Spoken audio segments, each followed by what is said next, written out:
what if the biggest threat to your business wasn't a competitor? It was the bank you've trusted for 20 years? Because right now, the entire plumbing of how money moves in India is being ripped out and rebuilt.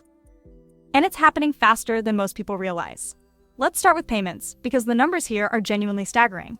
Cross-border payment revenues globally sit at around $200 billion, a massive industry growing at 6% every year. And India isn't just riding that wave, it's basically become the wave, UPI. That's India's real-time digital payment network. Crossed 230 lakh crore rupees in total transactions in FY26, and that's only up to December. Say that number out loud. 230 lakh crore rupees. That's more money moving digitally than most countries process in a decade. India is flat out leading the world in retail payments right now. Now zoom out to credit, and this is where it gets a little uncomfortable. The banking system's CD ratio. That's the share of deposits banks have already lent out. Hit 82.17% in February 2026. Think of it like a chai stall that's nearly out of sugar. Customers are still lining up. The demand is very real, but there's barely anything left to make new cups with. Traditional banks are stretched thin and fresh loans are getting harder to come by. Meanwhile, the government is doing the opposite of holding back.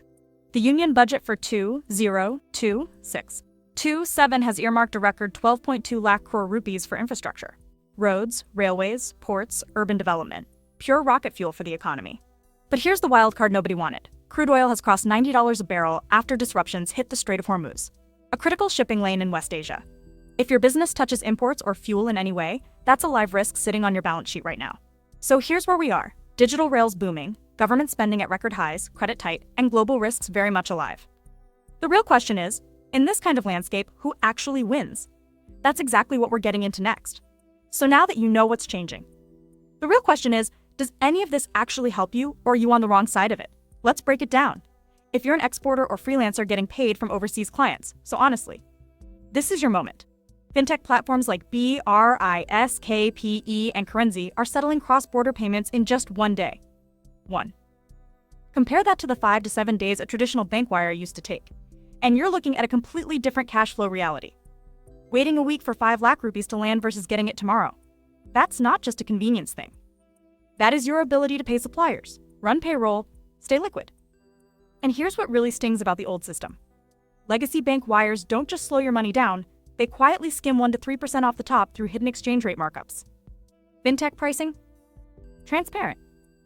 Upfront. No nasty surprises. Pull up the comparison graphic on screen. Settlement time, 1 day versus 7, and fees you can actually see before you hit send. Night and day.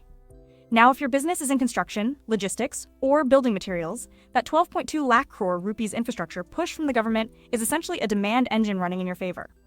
More contracts, more orders, more hiring. But, and this is a real but, if you're running on fuel or imported raw materials, crude at $90 a barrel is hitting your input costs hard. Every delivery, every production run is eating more margin than it was 6 months ago. On the credit side, though, there's a genuine bright spot. The RBI has restored the default loss guarantee framework. Think of it as a cosigner arrangement between fintech lenders and banks. It makes banks comfortable enough to lend through fintech apps, which means faster working capital loans for self-employed folks and small business owners who just don't fit the traditional bank mold. And with the repo rate sitting at a neutral 5.25%, your existing EMIs aren't going anywhere uncomfortable.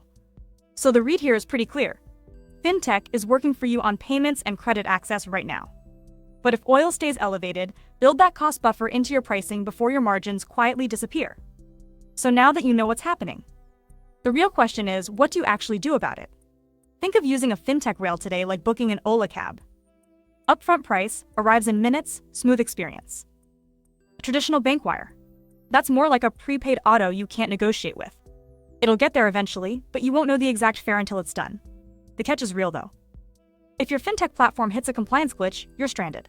So the smart play is fintech for speed and transparency on regular payments, and keep your bank relationship alive as a backup for anything large or sensitive.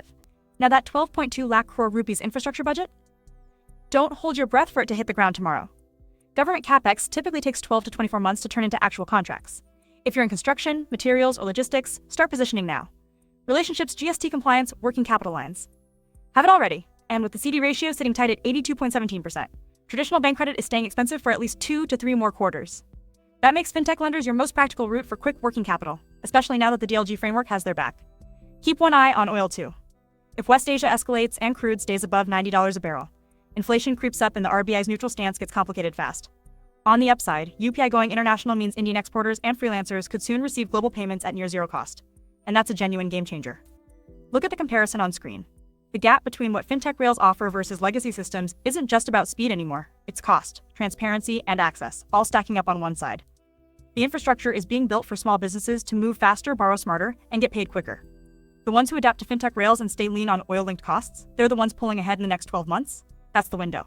Don't wait for the perfect moment, because the businesses already on these rails aren't waiting for you. Follow us for more updates like this. Thanks for watching. And don't forget to follow us on YouTube, Instagram, and X.